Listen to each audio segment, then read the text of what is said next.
የህይወት መንገድ ፈተና ነው። ለውጥ ራሱ ዋጋ ያስከፍላል። ተስፋ የተቆረጠብኝ ሰው ነበር። ውድቀት፣ ፍየል የሚቀናብኝ ቃሚ ነኝ። መጠጥ ጅንበር የለውም፣ ሰዓት ነው የሚያንሰኝ። አገልጋይ ዮናታን አክሊል አንተንና ባለቤትን አገልግሎትን በጣም ማመስገን ፈልጋለሁ። እናት አባት፣ ተስፋ ለቆረጡት ወገን ዘመድ፣ ተስፋ ለቆረጠው ሀገር፣ ተስፋ ለቆረጡ ወጣቶች አመሰግናለሁ። ባለፉት 5 ዓመታት የሰለጠኑ መልካም ወጣቶች እነሱ ፍሬ የሚያፈሩበት ዓመታቸው ነው። በመልካም ወጣት ሰው የሚዘራበት ወቅት እንዳለ ሁሉ የሚያጭድበት ወቅት የዘራበት ወቅት አይደለም፣ ሌላ ወቅት። ባለፉት ዓመታቶች የተገለገሉ የተደከመባቸው የተጸለየላቸው ወጣቶች አሁን የሚያፈሩበት ዘመን እየመጣ ነው። ጸጋና ሰላም ይብዛላችሁ። እንዴት ናችሁ? እግዚአብሔር ይመስገን በጣም ደህና ነኝ። ታዲያ ዛሬም በአዳዲስ ቪዲዮዎች ተመልሼ መጥቻለሁ። ለዚህ ዩቲዩብ ቻናል አዲስ ከሆናችሁ ሰብስክራይብ በማድረግ ቤተሰብ ሁኑ። ሁሌም ደግሞ የምለቀው ቪዲዮ በጊዜ እንዲደርሳችሁ የደውል ምልክቷን በመጫን መከታተል ትችላላችሁ። እስከ ቪዲዮ ቆይታ ድረስ አብራችሁን ቆዩ። ወደ ቪዲዮ። ህይወት ፈተና ነው። ለውጥ ራሱ ዋጋ ያስከፍላል። ተስፋ የመልካም ወጣት ምስክርነት ነው። ዛሬ ቪዲዮ ሙሉ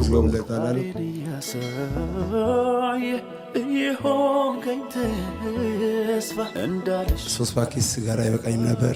ፍየል የሚቀናብኝ ቃሚ ነኝ። ከዛ ሰው አላምን አለ። ማን ይመነኝ? ማን ያስጠጋኝ? ልጁ ዘርፎ ሲያመጣ በልታ ተብለ እናቴም አባቴም ይተቻሉ። የዛሬ 4 ዓመት ምስክርነት በሰለ እስከ 3 ይሄኛው ነው። ይዛሬ ሳውቅ ወደ ስራ ገባው ማለት ነው። ለራስ መኪና ገዝታ መኪናዎችን እየቀያየርኩ ነው የሚነዳው። በለው ከልመና እስከ ራስ መቻል ድንበር ማለት እንደገናም ደግሞ ሌባ ተብለ ዱርዬ ተብለ በሰዎች ዘንድ ታማኝ መባል። እኔ ማውጫት እቺ ነው ተመለስኩት። ቀን ሳይመሽባችሁ በጊዜ ተመለስኩ። ተሳክቶልኝ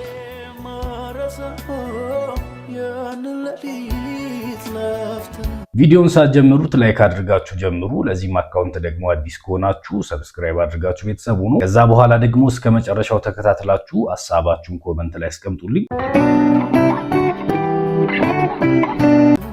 ማን ነው ስም? ኢዮስያስ። ኢዮስያስ ከየት ከተማ መጣ? እርጋታው ቆንጆ ይሆናል። ከሆሳና። ከዚህ በፊት መተህ ታውቃለህ? እዚህ 2014 1500 ብር ነበር ምዝገባው። ጎረቤት አዋጥቶልኝ ጓደኛ ፈርኒቸር ቤት የሚሰራ በዛ በሱ ትራንስፖርት ከዛ በኋላ ቤተሰብ የሚደገፈኝ በሰዎች እይታ ላይ ብዙም ተስፋ የተቆረጠብኝ ሰው ነበርኩ። ሰዎች ተስፋ ቆርጠውብህ ነበር? በጣም ሱሰኛ ነኝ። በቀን 3 ፓኬት ሲጋራ አይበቃኝም ነበር። ፍየል የሚቀናብኝ ቃሚ ነኝ። መጠጥ ጅንበር የለውም፣ ሰዓት ነው የሚያንሰኝ። ለመጠጥ ሰዓት ነው የሚያንስ። ለጫት ፍየል ይቀናባ በጣም አገላል። እሺ ከዛ በጣም ደስ ያለኝ ቀን ቢኖር 5 ቀን እዚህ ግቢ ሲጋራ ሳላጨስ መቆየት ነበር። እዚህ በቃ ራሴን ደረት የነፋሁበት በቃ አንበሳ ነኝ ብዬ ያልኩበት እዚህ ግቢ ውስጥ ለ5 ቀን ሲጋራ ቁሜ ትምህርቱን ተከታተልኩ ማለት ነው። የሚገርም ነው። 2014 ረጅም ጊዜ ነው፣ 4 ዓመት። በጣም ነው የገረመኝ። ያኔ ስትመጣ 1500 ብር ሰው አዋጥቶልህ ነበር። አሁንስ እንዴት ነው አመጣጥ? አሁን ስራ ያለኝ አትልም። የብዙዎች አባት ነኝ። ከኔ ስር የሚተዳደሩት ነፍ ሰዎች አሉ። አሁን ሚዲያ ላይ ነው ያለሁት። ሙሉ ከተማ ያቀኛል። እዚህ ሆሳና ልጆች ካሉ እንደውም ለምስክርነት ሞተር መሸጫ አለኝ። መኪና ገበያ ማለት ኦልሞስት ቲክቶክ አካውንት ላይ ታለ ሞተር መሸጫ ገበያ አለኝ። የግል ገበያ ማለት ፈቃድ አውጥቼ የሞተር ገበያ አለኝ። ይሄ ትምህርት ከስጋችሁ አልፎ የሆነ ነገር ስራችሁ ላይ ተጽዕኖ ሲያደርግ በጣም ደስ የሚል ነገር አያችሁ። ቀላል ነገር አይደለም። ቀድሞ ከሱስ መላቀቅ የከበዳችሁ ሰዎች አሁን ግን ከዛ ነገር ራሱ አልፋችሁ ራሳችሁንም ችላችሁ ለሌሎች ደግሞ የስራ እድል መፍጠር በራሱ ቀላል ነገር አይደለም። መልካም ወጣት ተምሮ ራሳቸውን ለውጦ ሌሎችንም ደግሞ እየረዱ ያሉ ሰዎችን ማየት በዚህ ጊዜ በጣም ደስ የሚያሰኝ ነገር። ተሳክቶልኛል። አታጨብጭብ በለው። እውነት ነው። መኪና ብቻ ሳይሆን መኪናዎች መሸጫ ገበያ አለኝ። ለራስ መኪና ገዝታ መኪናዎችን እየቀያየርኩ ነው የሚነዳው። እንደውም በዚህ አጋጣሚ ሳላስታውስ ሌላ መኪናዎች አሉ፣ ትላልቅ መኪናዎችን እነግዳለሁ። መኪና ነጋዴ ነው ማለት ነው። ከልመና እስከ ራስ መቻል ክብር ለእግዚአብሔር። እንደገናም ደግሞ ሌባ ተብለ ዱርዬ ተብለ በሰዎች ዘንድ ታማኝ መባል።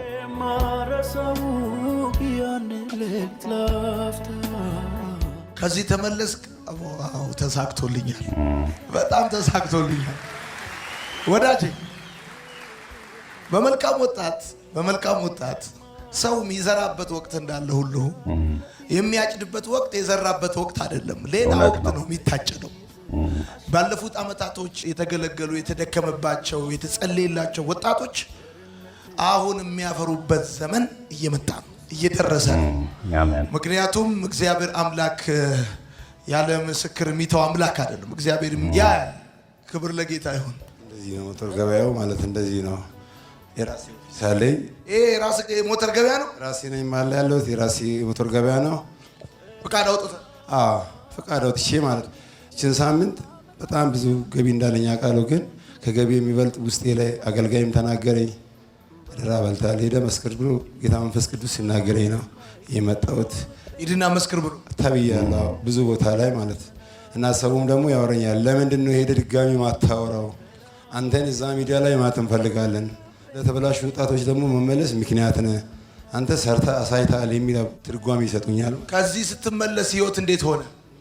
ህይወት ፈተና ነው። ለውጥ ራሱ ዋጋ ያስከፍላል። የተፈጨና ያልተፈጨ መሀል ላይ ትቀራለህ። የመጀመሪያ ጓደኞቼ ጋር ወንበር ነበረኝ። እሱ ወንበር ገልብጬዋለሁ አልቀመጥም ብዬ። እንደገና መንፈሳዊ ጓደኛ ለማግኘት መሀል ላይ ማን ይመነኝ፣ ማን ያስጠጋኝ፣ እቺ ምን ፈልጋ መጣች ነው የሚባለው። አያችሁ አይደል ለምን እንዳለ ህይወት ፈተና ነው፣ ለውጥ ራሱ ዋጋ ያስከፍላል። በአንዴ ተነስታችሁ ወደ ሆነበት ወደምትፈልጉበት መዳረሻ የምትደርሱበት መንገድ የለም እዚህ ዓለም ላይ። ዋጋ ከፍላችሁና ከእንደገናም ደግሞ በብዙዎች ታጅባችሁ ከነበረ ብቻችሁን ቀርታችሁ ነው ወደ ለውጥ መንገድ የምትሄዱትና ምናልባት በዚህ ህይወት ውስጥ ያላችሁ በአንዴ እንዴት አልተለወጥኩም ብላችሁ ወደ ነበራችሁበት ስፍራ ተመልሳችሁ ከሆነ ለውጥ በራሱ ዋጋ ያስከፍላል። የምትፈልጉበት ቦታ ለመድረስ በራሱ ውሳኔያችሁ ዋጋ ያስከፍላችኋል። በብዙ ነገር መታየትና በብዙ ነገር መፈተን አለው። ለዛ ምንድነው ማድረግ ያለባችሁ? ለምትፈልጉት ለውጥ ዋጋ መክፈል መቻል አለባችሁ። እንደውም 4 ጓደኞቼ ስልክ ዘግቼ ባለሁበት መጡ። አንዱ ተው እባክህ ሱሰኛ ጴንጤ የሚሆነው ሲያጣ ነው፣ 10 ሺህ ብር ያዝና ተፍታ እንበል፣ እዚህ ወልቂጤ ደንቅመን በዛ ዞማር ጨፍረን በቡታጅራ እንገባለን አለኝ ማለት። አንዱ ደግሞ አንተ ሱስ፣ ተንኮል፣ ድብድብ ካቆምክ እኔ ምግብ አቆማለሁ አለኝ ማለት ነው። እኔ ማብላት ምሳ ቁርስ ስራቴን አቆማለሁ አለኝ። አንዱ ደግሞ ይሄን የዋባትን አጅበርበረ ንብረት ሽጠ መሬት ሽጠ ምናምን መኪና ልታስገዛ ልትባላ ልትቆረጥም አለኝ።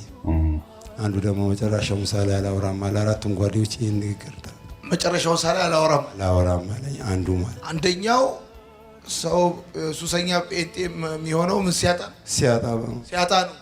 ሱሰኛ ሲያጣ ጴንጤ ይሆናል አለ። እሺ ከዛስ? እቺ መከራ አለፍኩኝ ማለት ነው።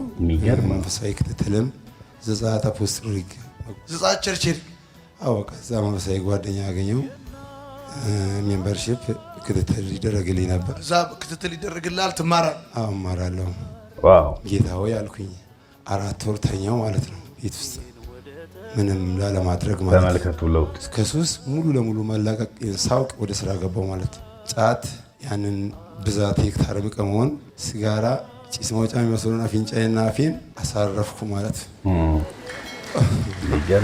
4 ወር ተኝቶ ወደሚፈልገው ለውጥ ገባ። አያችሁ ያንን የተማረውን ትምህርት ወይ ደግሞ ያንን የወሰደውን መድኃኒት 4 ወር ሙሉ ከሰው ጋር ሳይገናኝ ብቻውን ቤት ተኝቶ ዋጠው ወይ ደግሞ ስራ ላይ አዋለው እንደማለት ነው በነገራችሁ ላይ። ከዛስ መዳኑን ካረጋገጠ በኋላ ወደ ስራ ዓለም ገባ። ለውጥ ዋጋ ያስከፍላል። ለውጥ መፈለግ ብቻ በራሱ ወደ ለውጥ አያደርሳችሁም፣ ወይ ደግሞ መፈለጋችሁ ብቻ እዛ ነገር ላይ እንድትደርሱ አያደርግም። ለዛ ፍላጎታችሁ መኖር መቻላችሁ መስራት መቻላችሁ ነው ወደምትፈልጉት ዓላማና ለውጥ የሚወስዳችሁ። ለዛ ምንድነው ማድረግ ያለባችሁ? ለምትፈልጉት ነገር መኖርና መስራት መቻል አለባችሁ። ያኔ ለውጥ ታያላችሁ። ተሳክቶልኛል። አታጨብጭቡ። እኔ እኮ በዚህ አጋጣሚ መናገር የምፈልገው አንድ ሰው መልካም ወጣት መጥቶ ጌታን ሲቀበል ከዛ የሚመለሰው ወደ ተለያየ የኢትዮጵያ ከተማ ነው። የአንድ ልጅ መመለስና ጌታን መቀበል ስኬቱ የዮናታን ከዛም ደግሞ የአዲስ ኪዳን ካህናት ቤተክርስቲያን የሚመስላቸው ሰዎች ተሳስተዋል። አሁን ይሄ ልጅ ጌታን ከተቀበለ በኋላ የሄደውና አባል የሆነው ዘጻት ቸርች ነው። ዘጻት ቤተክርስቲያን፣ ሙሉ ወንጌል ቤተክርስቲያን፣ ሌሎችም ቤተክርስቲያን ከዚህ የሚመለሱ ልጆች በአባልነት ተቀብለው እያስተማሩ እያሳደጉ ላሉ አንድ ጊዜ አጨብጭቡላቸው ሲያድ። እሺ ከዛ 2016 ሊመጣ ተረሳሁኝና ለውጤን አላመንኩም። ሁኔታዎች የሚናገሩት ሌላ ነገር ነው። እንደገና የጀውርች እንደገና እዛ ደግሞ እንትን ብዬ መንፈሳዊ ክትትሉን እየተከታተልኩ ነው። ሞር የሚጨበጥ የሚያዝ ነገር አልነበረኝም። ከዛ ሰው አላምን አለ። ሞተር ገበያ ድለላ ጀመርኩኝና አምኖ ንብረት የሚሰጠኝን ሰው አጣው ማለት ነው። ከዛ ገዢውንም ሻጭንም ጠርቼ እዛ ቦታ ላይ ማመቻቸት ማፈራረም ጀመርኩ ማለት። ከዛ የተገኘውን ነገር እየሰበሰብኩ ለራሴ ሞተሮችን መግዛት ቻልኩ ማለት አሳድርኩ ማለት ነው። ከዛ አሁን ሰራተኞች አሉ ካንተ ጋር አብረው የሚሰሩ? ቢሮ 2 ሰራተኛ አለኝ፣ የሚያግዘኝ 2 ሰዎች አሉ ከቤተሰብ። በ4 ዓመት አሁን በዚህ ሰዓት ስራው እየተሰራ ነው። እኔ ባልኖርም እዚህ ሆኜ ስራው ይሰራል፣ እዛ ይሸጣል፣ ይገዛል። ቴሌግራም ላይ ይጻፍልኛል፣ መልስ እሰጣለሁ። አካውንቴ ላይ ብር ይገባል ማለት ነው። እኔ በጣም ይገርመኝ በቀደም ለታ እዚህ አገኘኝና ታስታውሰኛለህ አለኝ። አዎ አስታውሳለሁ አልኩት። ያኔ ዛሬ ስንት ጊዜ አንተ ጋር ስመጣ ሰው 1500 ብር አዋጥቶልኝ ነው የመጣሁት። አሁን ግን መኪና ገዝቼ ነው የመጣሁት አለ። ተሳክቶልኛል።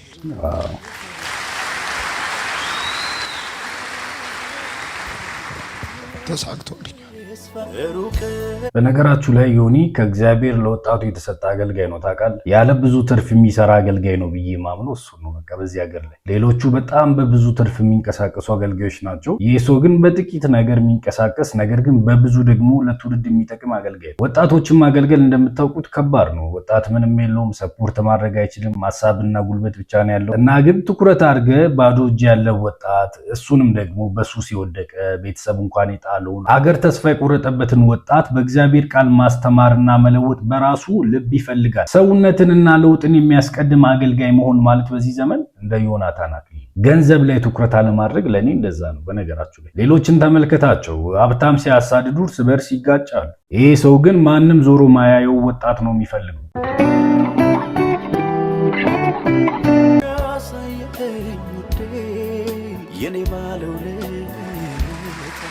በጣም ነው የምደነቅበት። ያኔ ይቅርታ ነበር የጠየቀው። አሁን ማመስገን የምትፈልጋቸው ሰዎች ካሉ? በመጀመሪያ እግዚአብሔርን ይህንን ድልና ይህንን ቀን ይህንን ጊዜ ለዚህ አሁን ለዚህ ደረጃ ድረስ እዚህ መብቃቴ እግዚአብሔርን በጣም አመሰግናለሁ። በመቀጠል ደግሞ አንተንና ባለቤትን አገልግሎትን በጣም ማመስገን ፈልጋለሁ። እናት አባት ተስፋ ለቆረጡት፣ ወገን ዘመድ ተስፋ ለቆረጠው፣ ሀገር ተስፋ ለቆረጡ ወጣቶች ይህንን እድልና ይህንን ቦታ አዘጋጅተህ አስበህ ለሙሉ ለኢትዮጵያ ወጣት ዘር፣ ወገን፣ ጎሳ ሳትመርጥ ለእንደዚህ እንደኔ ለተቸገሩ ወጣቶች ይህንን እድል ስትፈጥር እግዚአብሔር ዘመንን ይባርክ። አሜን። ከዚህ በላይ ደስታ የለም። በነገራችን አመሰግናለሁ። ተሳክቶልኛል።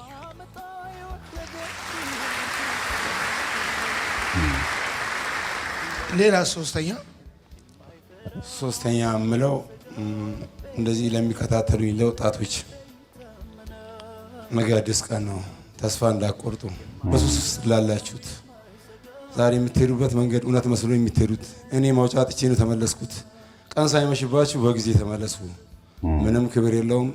ሰዎች ሲመክሩ ተቀበሉ። አቅጣጫ ሲሰጥ አጸልዩ። ይህን ነው የምለው። አመሰግናለሁ። መቼ ነበር የመጣው? 2014 ሐምሌ 10 ለውጡ ራሱ የሚገርም ላይ ነበረብኝ ነገር ሱሳሱስ ከኔ ሞገስ አለው። በር ላይ ሲገባ ማለት ነው። እዚህ ግቢ ከገባው ቀን ጀምሮ ምንም አይነት ሱስ አላስቸገረም። ከዛ ጊዜ ጀምሮ ተለውጣል። ቅድም እንደነገርከኝ ማን ነበር 1500 ብር የሰጠው? ለዚህ ይርጋው የሚባል ከኛ ጎረቤት ፈርኒቸር ቤት አለ። እሺ ከሚስቱ ጋር ተማክሮ በነገራችሁ ላይ ገንዘብ የሰጠው ሰው ራሱ በህይወቱ ላይ ትልቅ አሻራ አስቀምጧል። አያችሁ፣ አልከሰረበትም። ምናልባት በዛ ገንዘብ ምሳ በልቶ ቢሆን ኖሮ ዛሬ አያስታውሰውም። ያቺ 1500 ብር ግን በዚህ ሰው ህይወት ላይ ትልቅ አሻራ አስቀምጣለች ከእግዚአብሔር ጋር። አያችሁ፣ የዛ ሰውዬ ውሳኔ በልቶበት የማያስታውሰውን ገንዘብ ተመካክሮ ከባለቤቱ ጋር ወስኖ ለዚህ ሰው ሰጥቶ ግን ከእግዚአብሔር ጋር ወደ አንድ ለውጥ አንድን ሰው አምጥቷል ማለት ነው። ይሄ ራሱ ትልቅ ነገር ነው። አስባችሁታል? እስከ ዛሬ ምሳ የበላችሁበትን ገንዘብ ታስታውሳላችሁ? አታስታውሱ። ለምን? በቃ እንደሌላው ቀን በላችሁ አወጣችሁ። ያን ያክል የምታስታውሱበት ምንም ምክንያት የለም። አሁን ግን ያንን ምሳ እንኳን መግዛት የማይችለው ገንዘብ የአንድ ሰው ህይወት ከእግዚአብሔር ጋር ሆኖ ምን ብሏል? ለውጧል። ወደ መዳረሻ ወደ ዴስቲኒ ወስዶታል። እዚህ ላከ። አሁን በአራተኛው ዓመት ስትመጣ መኪና ገዝተህ ቅድም እንደተናገርከው ሞተሮች ትሸጣለህ፣ ደግሞ ለራስህ መኪና ገዝተሃል። እግዚአብሔር የታመኑበትን አይተህ በጣም ደስ ብሎኝ ስንት ነው የገጨክልኛል አንተ እኮ አራዳ ነው ብሎ ያወሩኛል ማለት ነው። እኔ አሁን ደስ ካለኝ ነገሮች አንዱ ከልመና እስከ ራስ መቻል ነበር ማለት ነው። እንደገናም ደግሞ ሌባ ተብለ ዱርዬ ተብለ በሰዎች ዘንድ ታማኝ መባል እምነት ማግኘት ሰው ሞተር የሚገዛቱ 2 ወር ድረስ አንተ ጋር ብር ካለ ችግር የለም እስከመባል እስከ ታማኝነት ማለት ነው። አሁን ሞተር ትሸጣለህ የራስህንም የሰዎችንም በቃ ይሁሉንም በቃ የብዙዎች አባት ነው። በቃ አምቶ ሞተር ያቆማል ብር ከኔ ይወስዳል ማለት እስኪሸጥለት እንኳን ለኔ ሽጥልኝ ብሎ ካለ ከኔ ብር አበድርልኝ ለራስ ብር ተበድራለህ ሰጠዋለሁ ለችግሩ እንዲደርስ ነው። በዚህ 4 ዓመት ጊዜ ውስጥ ነው ነገሮች ሁሉ እንደዚህ የተቀየረው። እግዚአብሔር ያገዘኝ ያንተ ጸጋ በኔ ላይ ስራ ሰራ። ጌታ መልካም ወጣት ላይ ይዞ ተብዬ ማለት አንተ ነህ በቃ መልካም ወጣት መባል ያለብህ። ብዙ ሰዎች የሚናገሩ አሁን ቢትፖስተኝ ያለ ኮሜንት ላይ የምታገኘው መልስ ነው አሁን የምነግርህ ማለት ነው። አንተ ላይ እውነተኛ መልካም ወጣት አላስመሰልኩም። ማስመሰል በሽታ ነው ትላለህ። የይሁዳ በሽታዎች አላስመሰልኩም። በጣም ነው ደግሞ ትምህርት እንኳን አይረሳው። አሁን ዛሬ ጠዋት ራሱ አንተ እንድታስተምረው ነው ተምሬያለሁ። ስለ ንስሮች ሲል ቤት እየሰማሁ ነው። ሙሉ ላይፌ ላይ ማሰል ላይ ነው ያለሁት። ዩቲዩብ የግል ዋይፋይ ሮተር አለ። ኦል ታይም መኪና ላይ ኮኔክት አድርጌ የሚሄደው መዝሙር ማርሴል ነው። እንዳ የህይወት አባት ነው ከኢየሱስ ክርስቶስ ጌታ ይመስገን። በእኔ ህይወት ላይ አንተ እጅ የአንተ ጸጋ ስራ ሰርቷል። ይህንን ደግሞ በአገልጋይ ተናገረኝ። አንተ ሄደህ መስክር እንጂ ዘገየ ካሉ እጅግ ላይ ያለው ይብዛ። አሜን። ግዛ፣ እደግ። አሜን። ካገኘው በላይ አግኝ። አሜን። አትውደቅ። አሜን። ያሰብከው አካል ያዝ። አሜን። እድሜ ሲጨምር ኃይል ይጨምር። አሜን። እግዚአብሔር ሀብት ይስጥ።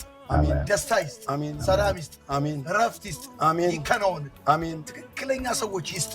አሜን። በጌታ በኢየሱስ ስም የነካው ይለምልም። አሜን። የተከልከው ይብቀል። አሜን። ይህ መኪና ቁመቱ ይደግን። አሜን። ለወንጌል እግር ሁን። አሜን። ለወንጌል በጌታ በኢየሱስ ስም በረከት ሁን። አሜን። አንተን ያየ እግዚአብሔር ይረዳል ይበል። አሜን። አሜን።